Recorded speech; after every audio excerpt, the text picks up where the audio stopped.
se tiene una distribución más homogénea. No igual, pero de hecho acá hay una cosa interesante en Santa Fe. Santa Fe, que es una localidad compleja desde el punto de vista psicosocial, un alto volumen de prostitución, abuso de sustancias. En los mapas de salud mental, Santa Fe y San Cristóbal siempre salen. Aquí está Cecilia con su mano. ¿Sí? San Cristóbal y Santa Fe. ¿Sí? Entonces,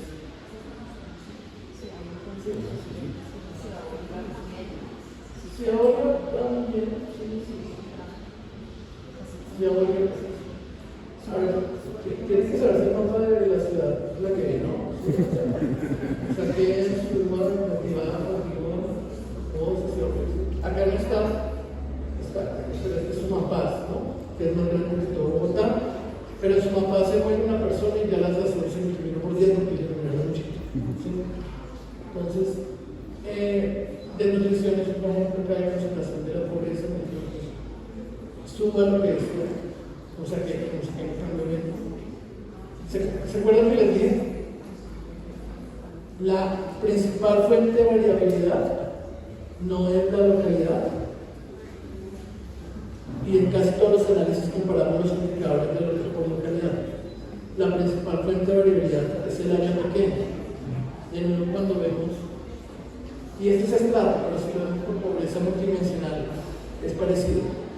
Noten acá, este es el estrato por manzanas, este es Usaquén, algunos de ustedes lo ven en localidad, pero no se nos espera que no. Este es Usaquén, ¿sí? ¿Dónde estamos? Y aquí Usaquén tiene este foquito al norte de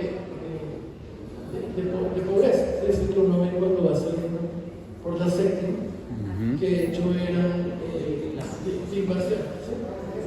Exacto, que hay ese acantilado, ese cayó. ¿Sí? ¿Ven ese pijito ahí? Digo, esto no es tan fino como un análisis multilineal y una constelación, pero miren entonces, por ejemplo, el riesgo de nutrición, ese pijito es ¿se dan cuenta? En Usaquén.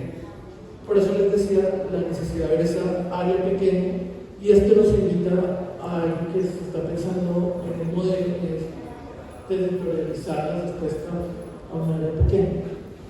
Gran parte de lo que deberíamos hacer en salud pública es desarrollar capacidades. Yo no tengo que hacerlo todo. El gobierno nacional sigue pensando, ya menos, recién digo Carolina Corcho, puso hasta llamar por teléfono a la gente para el servicio de salud mental. Eso es muy popular, pero el gobierno nacional no es una secretaría, no debería prestar los servicios directamente. O sea, el gobierno nacional no es la Secretaría de Salud de Colombia. Pues no es una secretaría, no es pero incluso la secretaría debería reconocer justamente cómo generamos capacidades desde lo local, y que nuestro gran papel será también desarrollar y potenciar esas capacidades. Esta idea de que yo desde el centro controlo todo es una idea que ha mostrado que es fallida por parte de nosotros, ¿no? Entonces, justamente en este modelo hay un gran impulso del papel de los alcaldes locales, lo que se puede hacer desde lo local, desde las juntas de acción comunitaria, desde las juntas de acción comunal, cómo podemos hacer gestión territorial de pequeña. Esto fue lo que digo ahorita, ¿no? La concentración de servicios de salud del proceder de la séptima, y cómo esto con estrategias como desde la organización de los servicios, no necesariamente la solución es construir en Ciudad Bolívar o en un hospital de tercer nivel. ¿Sí? La solución pasa por implementar estrategias como teleexperticia, por ejemplo, teleasistencia, que no es lo mismo. Esto es una cosa que es importante, es que históricamente el modelo territorial de Bogotá fue un modelo que se pensó para llegar a las personas más pobres. Y eso está bien, por supuesto, porque son las que tienen más necesidades. Es lo que yo les decía, que eso ha generado la percepción, no como tal, sino general, que la salud pública es lo que se le llevan a los pobres. Entonces nosotros hemos dicho, por supuesto que necesitamos mantener la priorización, porque ya vimos que hay unas áreas de la ciudad con un mayor riesgo de nutrición, con un mayor riesgo de abuso de sustancias, enfermedades transmisibles, etc. Pero lo que estamos en lo que vamos ahorita es cómo generamos un modelo de ciudad que incluya a todos. No quiere decir que la priorización desaparezca, pero es que no podemos tener un modelo de salud para los pobres en salud pública y no para otros. Claro, se les llegará diferente, pero necesitamos esa unidad en el sentido de que la salud pública responda a las necesidades de todos.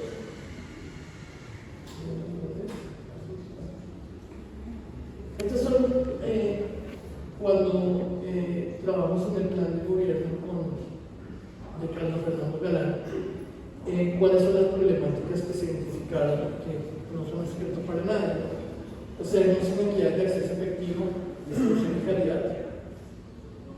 Mientras tenemos un sector privado en general innovador, teniendo centros de excelencia, tenemos unas sociedades que viven en crisis.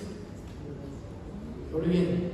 Claro, también tenemos hospitales, como el Hospital de Kennedy, con alto nivel de excelencia. Justamente es un equipo potencial. Pero es innegable que hay diferencias en la distribución, como lo mostré en el mapa, y en la calidad de servicio. Que afectan a los más pobres, por eso lo pusimos en términos de equidad. Esto es importante, la gobernanza intersectorial. Eso de gobernanza siempre es algo abstracto, pero es lo que yo les decía. Cuando un funcionario público es lo que piensa, que yo saque un decreto tras del cambio. A veces parece, como les digo, que el gobierno nacional piensa así. Yo necesito, como digo, un proyecto político, necesito capacidades y necesito gobernabilidad. La gobernabilidad, una manera de definirla es la capacidad de hacer que las cosas sucedan. Y tener gobernabilidad no es ser autoritario. Claro, la gobernabilidad en el mundo político se entiende como tener aliados. Sí, los que a veces entienden como ser clientelista o comprar congresistas, pero esa es una manera no legítima de tener gobernabilidad. Puede que funcione, pues habrá Lincoln para abolir la esclavitud, los sobornos también, no sé. Pero gobernabilidad implica es, si yo impulso algo, eso sucede, porque la gente se moviliza. Que nos marquen normativas, pero no solo eso. Confianza, credibilidad, una narrativa común. Es muy difícil tener gobernabilidad. Un presidente puede tener un secretario, las mejores ideas, los mejores técnicos, escribir los mejores documentos y las cosas no suceden.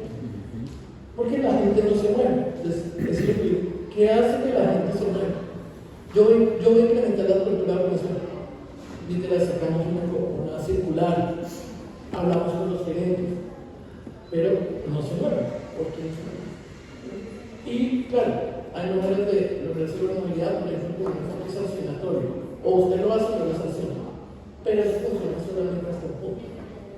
Porque entonces luego usted se desgasta y luego se va a dañar. Hay unas inequidades ambientales clarísimas, económicas. Suroccidente tiene una calidad de aire que es sustancialmente peor que la que tiene el resto de la ciudad, porque por la entrada de tráficos de vehículos de carga pesada.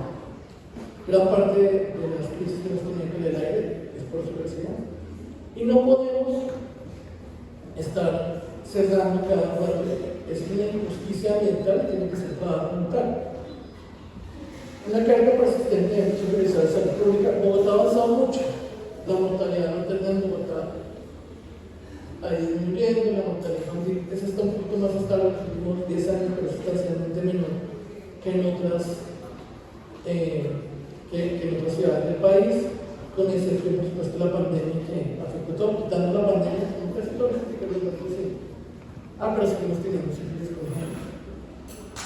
Bogotá sigue teniendo casos de sífilis congénita, lo cual se trata con una penicilina. Es cargo persistente. Y así podríamos dar mucho presidente.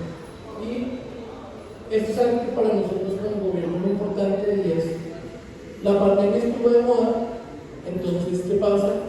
Como todo el mundo se les olvidó porque ya no les interesa los políticos. Pero resulta que la respuesta a una pandemia depende más de lo que tú haces antes de que comience la pandemia que de lo que haces durante la pandemia. No estoy minimizando el impacto que tiene lo que uno hace durante, pero las capacidades de seguridad antes. Entonces, para nosotros es importante mantener esta pelea por mantener las capacidades en prevenir, prepararse y responder a emergencias sanitarias, incluyendo pandemia.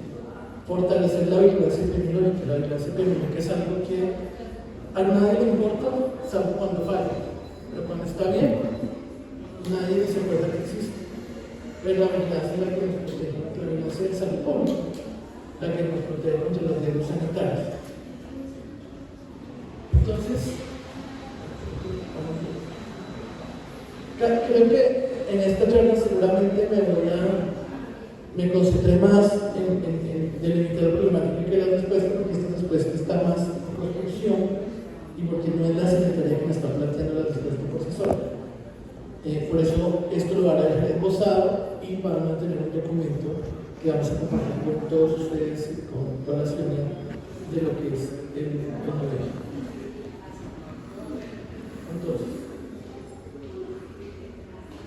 estas son las premisas del plan distrital de salud en Bogotá.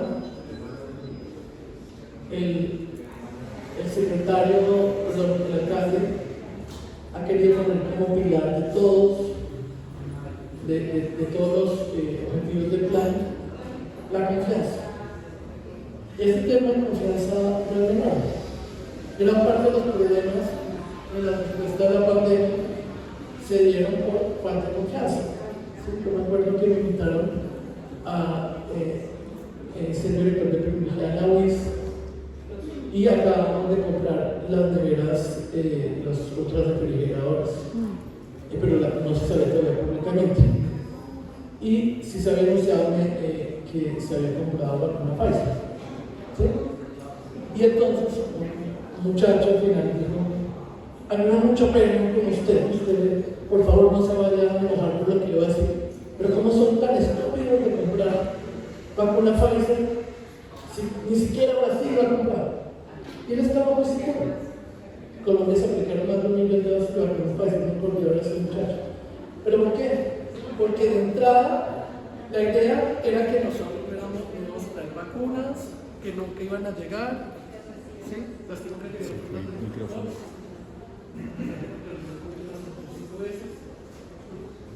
Que no iban a llegar, que las íbamos a cobrar, un montón de cosas. Y no quiere decir que no hubiera fallas en un proceso que era complejo. Pero necesitamos confianza. Pero esa confianza no se construye con eslogans del gobierno, ¿no? Esa confianza se construye con resultados, con transparencia, con teoría, admitiendo los errores. Y tenemos estos pilares, por supuesto, el gran pilar del alcalde de la seguridad, las razones que todos conocemos. Y nosotros estamos en esto, en bienestar.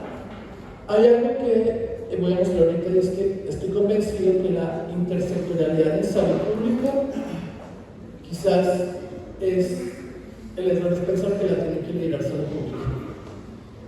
¿Por qué? Porque si seguimos llamándolo incluso intersectorialidad en salud pública, pero los otros sectores piensan que es que nos toca a nosotros. Y eso, por eso le cambiamos el nombre de la atención primaria de salud social, porque no es solo cambiar los métodos, pero si es que miren, es que esto no es del sector salud. Pero es que es una atención primaria de salud. De nuevo, hay una diferencia entre lo que saben los académicos, y lo que se entiende políticamente. Por más que no, pero es que mata, digo, acá está el evidente. Pero el político no entiende si usted le sigue llamando salud, porque sigue pensando que es de salud. Entonces, la gestión sectorial de determinantes sociales le corresponde un pedacito de salud, todo lo demás, a todos los demás sectores. ¿Por qué quiere hacer salud pública el que lidera la intersectorialidad? Si la gobernanza de los determinantes sociales. Entonces quizás el problema es de etiqueta. Y no quiere decir que nos íbamos a reconocer eso como salud pública. Puede ser. Pero tal vez salud no es la bandera que convoca a todos los sectores. Porque salud, siguen viendo, pero es que salud es la ausencia, no es solamente la ausencia, es el bienestar, sí. Pero de nuevo, ese posicionamiento político pasa a los señores que usted no conoce la definición de la diagnosis. Mientras le explique esa definición, más bien utiliza una palabra que convoca a todos: bienestar. Y hay cada dos. Pero es que cosas entonces el bienestar psicológico, emocional. Sí, de acuerdo. Pero queda mucho más fácil que usted lo haga. Y aquí es donde está el modelo. Eso es lo que les decía. Es una propuesta del triángulo de gobierno, y es: ¿qué necesito yo para que las cosas sucedan? Necesito un proyecto político. ¿Lo tenemos?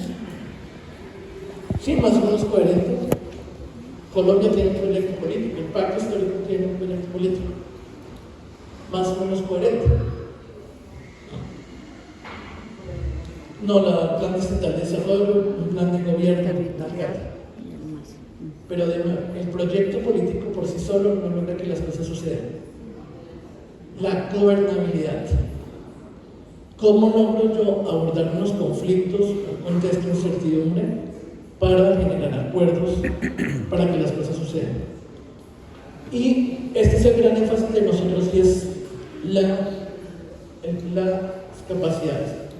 Descentralizar el desarrollo de capacidades. Esas capacidades para servir. Es que, por ejemplo, al secretario le mostraban cómo toda la parte de gestión farmacéutica y las droguerías tienen muchos planes en Bogotá. Y le decía al secretario que usted no debería ser el ordenador de la gestión farmacéutica en Bogotá. Usted debería desarrollar capacidades que lo ordene el territorio. O sea, que lo ordene la Capital Salud en este caso. Pues ese desarrollo de capacidades en las personas, en las instituciones, para generar transformaciones.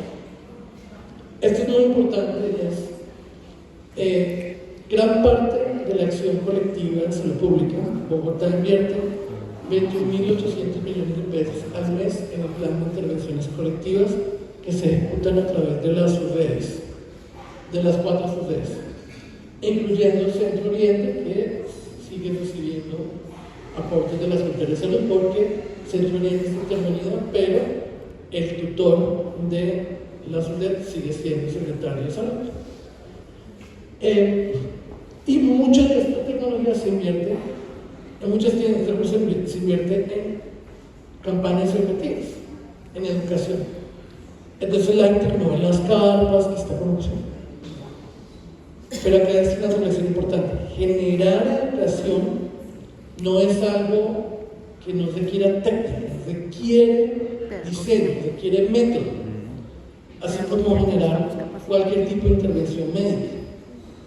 Entonces nosotros queremos hacer nos dimos cuenta cuál es la apuesta pedagógica de esa gente que está en las carpas. ¿Cuál es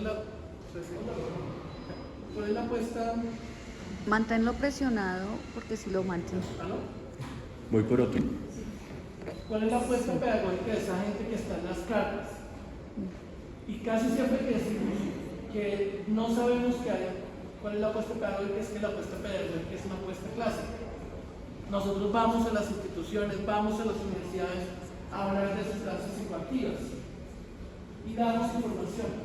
Los adolescentes hoy en día saben más sobre el consumo de sustancias que nosotros. La educación en salud pública tiene un carácter que invita a diálogo. Sí, la acción, pero la acción como resultado de la reflexión crítica. la parte de darle información a las personas es algo que en algunos contextos sigue siendo necesario. Por supuesto, vamos a seguir encontrando la señora que no sabe cómo se usan los anticonceptivos y dónde tenerlos. Por supuesto que eso existe, pero en la mayoría de casos en una ciudad como Bogotá tenemos que entender, hace poco salió una revisión sobre modificación de estilos de vida, que lo que modifica los estilos de vida no es dar información. De hecho, la gente muchas veces ya la tiene. Lo que modifica los estilos de vida es cómo genera un diálogo que permita que las personas críticamente tomen decisiones sobre su bienestar, sobre consumir o no sustancias, que en muchos casos puede ser consumirlas, pero con una reflexión crítica detrás. Gracias. Y en otros casos, también, como el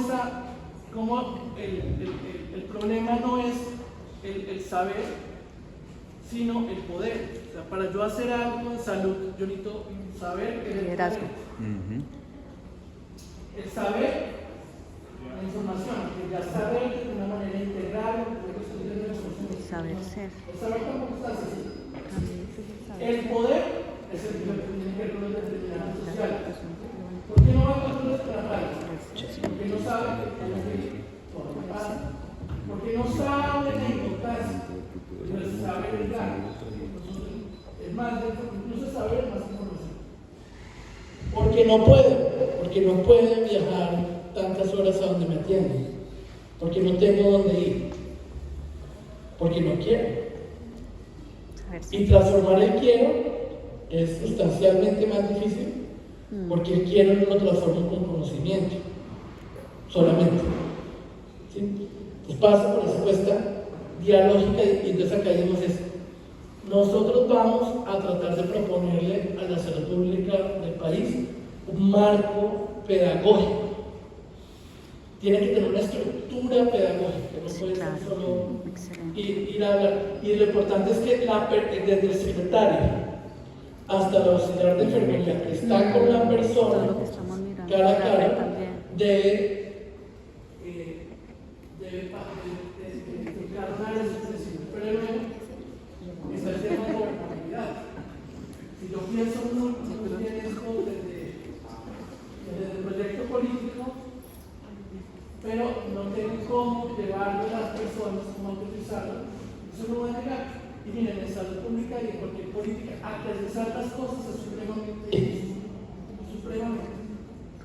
Uno sueña un montón de cosas y que eso llegue a que pasar es muy difícil. Y generando capacidades, es crecer, se está intermitiendo, generando capacidades para que ellos puedan hacerlo por sí mismos. ¿Quieres decir algo? Sí, es que, digamos, en esos determinantes existe la cultura. Dentro de eso, por ejemplo, hay experiencias en California que a través de tener programas en los jóvenes de ejercicio, de pues, arte, que puedan tener alguna actividad que hacer los jóvenes, se disminuye el consumo de fármacos, se disminuyen los embarazos no deseados, aún en zonas marginales. Pero ellos tienen sistemas de información que permiten hacer esas asociaciones y eso, y pues desde luego nos faltaría también tener en cuenta esa cultura y los sistemas de información que puedan medir esos impactos. Eduardo Menéndez decía que la salud es una propiedad autopoyética. No es esa palabra, porque es de origen. Y es, las personas también saben cómo ser saludables. Hay un cambio, ya tengo que lo conecto con lo que dices. La idea de que la salud pública es lo que hace el Estado por las personas. Es un mal interpretado, suena como si fuera algo neoliberal, pero lo que voy a decir es, la salud pública es lo que hacemos todos con nosotros, y también el Estado. Y es como las personas, las organizaciones, los jóvenes tienen iniciativas, no son agentes pasivos, son sujetos. Desde el Estado podemos reconocer esos esfuerzos y potenciarlos, orientarlos, generar esas capacidades o desarrollar capacidades que no existen. Y eso es muy importante porque justamente en el plan de intervenciones colectivas tenemos, entonces se entiende las acciones en instituciones educativas como las brigadas móviles que vamos a cada colegio. Lo que yo quisiera más bien es que yo contribuyera a generar capacidades en los colegios para que los colegios tuvieran programas de salud pública, salud mental, que es uno de los grandes proyectos. No que sea algo que dependa de que yo vaya. Y el enfoque está, sobre todo sabiendo que hay colegios que tienen capacidad. Debate que ahorita en el consejo, que dice que se ha debilitado el tema de salud mental, nos está cambiando el enfoque hacia un enfoque de desarrollo de capacidades. Pero entonces no podemos seguir diciendo que la medición del impacto de lo que hacemos, la medición de lo que hacemos es cuántas personas tenemos y en dónde las tenemos. Esto no bien solamente lo muestro rápidamente, y es: nosotros tenemos una gran preocupación por fortalecer la gestión integral de salud pública. Esta gestión integral de salud pública incluye desde las funciones esenciales de salud pública, la vigilancia en salud pública, en sus dos componentes de vigilancia epidemiológica y vigilancia sanitaria, el desarrollo de capacidades de talento humano en salud pública, que es algo esencial. De nuevo, de nada nos sirve tener esta reflexión teórica y seguramente en un doctorado se hace más profundo, si el auxiliar, que es el que tiene contacto, esa persona es la cara de la salud pública, ese auxiliar tiene que tener capacidad dialógica, tiene que tener conocimiento, ¿sí? Y es mucho más importante que y tal vez no tiene que tener el mismo nivel de desarrollo teórico, pero tiene que compartir unos principios, tiene que saber hacer algo, y es una de las grandes apuestas. Debemos centrar en las personas.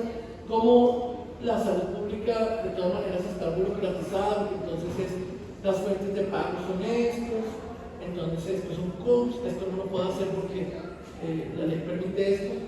¿Cómo, si bien nos toca hacer eso, cómo generamos acuerdos reflexivos de, mira, esto no es más allá de lo que la norma dice, qué es lo que necesitamos? ¿O por qué hacemos esto? ¿Sí? O sea, generemos reflexión sobre esto. Y de nuevo, una apuesta intersectorial. Esto fue lo que les dije de educación en salud pública, y la promoción de agencia de capacidades, el desarrollo de capacidades. No pensamos en educación en salud pública solamente en personas, también en instituciones, organizaciones, talento humano. Acá lo ponemos como capacidades básicas, para interpretar la realidad, para proponer. Esto es algo que nos cuesta mucho en Colombia, para disentir. No, esto no estamos de acuerdo. Entendamos por qué no estamos de acuerdo. Y a pesar de que no estamos de acuerdo en todo, tratemos de encontrar un acuerdo. Y actuemos sobre el acuerdo. Entonces, ¿cuánto me queda? ¿Ya me pasé el tiempo? Sí. No. ¿Cuánto tarde ya? ¿Por qué hablamos de atención primaria en salud y no de atención primaria en lo que ¿Por qué hablamos de atención primaria social y no de atención primaria en salud? ¿Alguien me podría decir que tiene razón? Toda la atención primaria en salud es social, entonces de pronto es un pleonado. Pero justamente es porque identificamos que, si bien en las definiciones teóricas están relativamente claras, la atención primaria se sigue entendiendo como algo del sector de salud. Y justamente es necesario deslocalizarlo para que se entienda que, creemos nosotros, por ejemplo, en Bogotá la autoridad sanitaria no es el secretario de salud, la autoridad sanitaria es el alcalde de Bogotá, así como una autoridad sanitaria del país es el presidente. Y la gestión intersectorial de los determinantes sociales está fuera del sector salud. La atención primaria en salud tradicional dicen que es como el amor. Todo el mundo habla de él, todo el mundo cree que lo tiene, pero nadie sabe ni qué es. Y llevarlo a la realidad es difícil.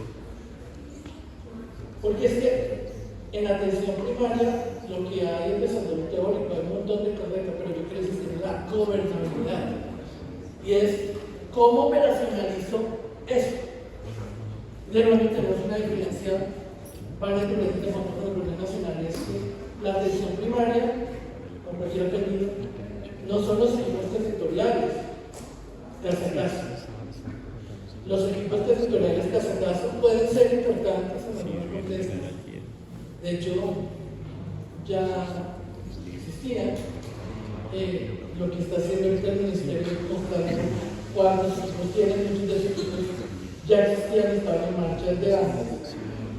Esos equipos territoriales pero la atención primaria no es que, entonces, por un lado hablamos de modelos de determinantes sociales, de lo macro, como la reforma, y la solución es llevar equipos casa a casa. O sea, la solución regresa a una visión asistencial biomédica, porque entonces el presidente dice que habrá un médico en cada casa. Pero no me estás hablando de determinantes sociales, de salud pública, tu solución es que haya un médico casa a casa. Claro, la verdad es que eso se parte más bien del discurso de posicionamiento político, porque los estándares entienden muy bien que no es eso. Pero lamentablemente se les ha dado mucho énfasis a que los equipos territoriales, para nosotros es importante, claro, no son los equipos territoriales. ¿Necesitamos equipos territoriales? Sí. ¿Necesitamos esos equipos de atención básica? Sí. ¿Es importante la atención casa a casa? Sí. En algunos contextos, para algunas poblaciones, pero y las otras tenemos que llegar de otra manera. Y digo que atención primaria no es atención de baja tecnología, simple. Es decir, toda la atención primaria se puede hacer con el desarrollo de tecnología. Entonces no es atención de baja complejidad tampoco. Es cuando puedo hablar de atención primaria en el contexto de alta complejidad. El modelo de atención primaria social tiene 4 grandes pilares. El centro de todo son las personas. Creo que antes habíamos puesto ciudadanos, pero no queremos tener ninguna duda de que los migrantes están incluidos. Entonces, yo abogué porque se incluyen las personas. Reconocemos la necesidad de incidir sobre los determinantes sociales. Y tenemos 4 grandes pilares. El pilar de toma de decisiones para la gobernanza. Y es el papel importante que tienen los sistemas de información, tanto la información individual como colectiva. Bogotá tiene Saludata, que es un modelo para el país. Estamos fortaleciendo la creación de una evolución de Saludata en un observatorio social con interoperabilidad intersectorial que me permite identificar las vulnerabilidades múltiples, pero también generar respuestas intersectoriales coordinadas para responder a las necesidades del territorio. Participación social transformadora, una participación incidente que genere nuevos liderazgos, que genere desarrollar capacidades para que hagan una mejor participación social.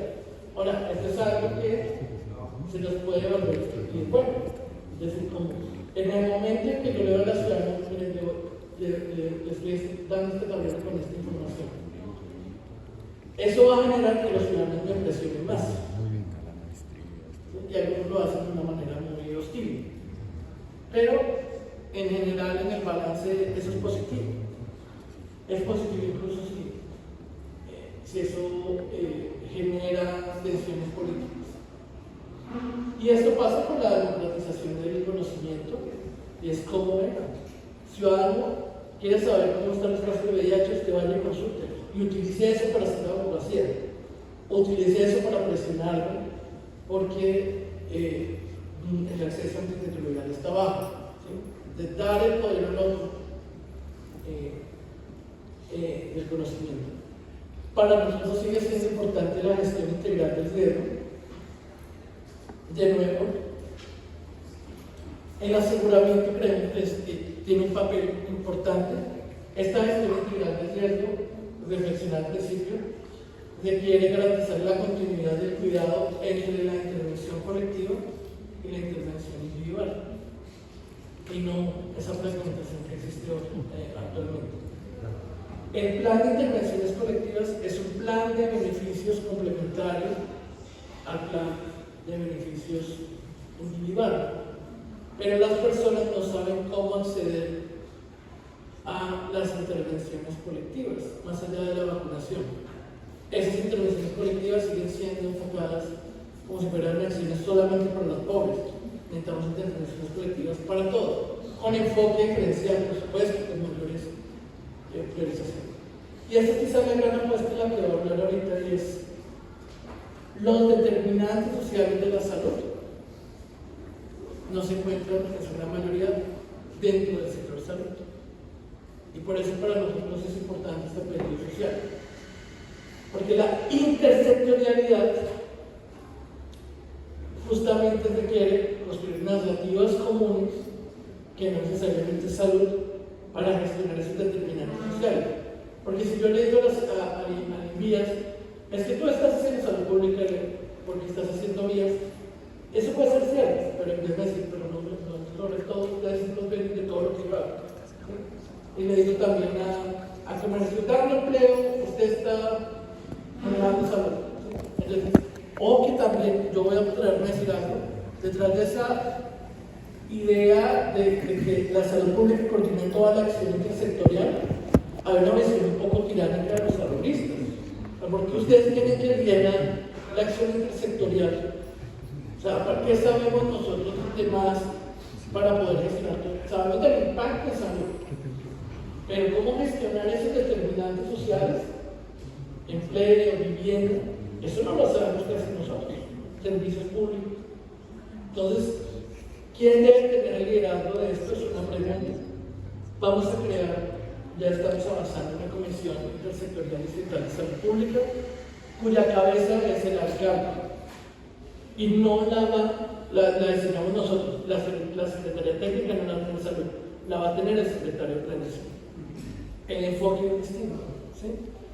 Porque creemos que justamente esa gobernanza no la tiene salud. Yo como tengo gobernanza sobre servicios públicos, vivienda, educación, tiene más gobernanza Planeación.